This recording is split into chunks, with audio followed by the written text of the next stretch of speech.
है कि हमारे बुजुर्ग जिस कब्रिस्तान में दफन हैं, अब उसको तुम हमारा कब्रिस्तान, हमारी संपत्ति नहीं मानोगे। सदियों से हम जहां नमाज पढ़ रहे हैं, अब तुम उसको मस्जिद नहीं मानोगे।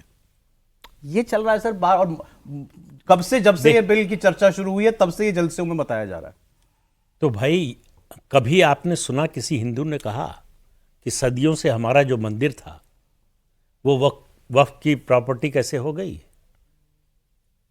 ये तो अदालत से सब, जब अदालत में मामला गया है, जो जिसका बार बार उदाहरण दिया जाता है तमिलनाडु के गांव का, वो तो जब वो व्यक्ति अपनी ज़मीन गिरवी रखने गया कर्ज लेने के लिए, तब उसको पता चला कि उसकी ज़मीन और पूरा गांव ही वो वक्फ की प्रॉपर्टी है।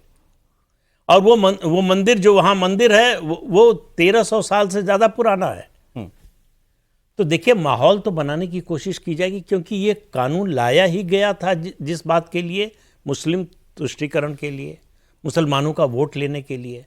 अब इस कानून में संशोधन का मतलब है कि वो प्रिविलेज खत्म होने जा रहा है, तो वो तुष्टीकरण जिनका किया था वो कब तक साथ देंगे? तो चिंता वोट की है, मुसलमान की नहीं है, मस्जिद की, कब्रिस्तान की नहीं है। वोट किसको डर लग रहा है कि जा रहा है, उसकी ओर से ये बातें हो रही हैं। 370 को लेकर भी यही था, और 3 तलाक को लेकर। चलिए पहले पॉलिटिकल विरोध की बात कर लेते हैं। देवेंद्र, पहले तो क्या सरकार, अब क्योंकि लोग सोच रहे थे कि पिछले सेशन में शायद सरकार बढ़ेगी इस पर आगे, तब टाइम बढ़ा दिया गया जेपीसी का, इस सत्र में क्या सरकार इस पर आगे बढ़ेगी?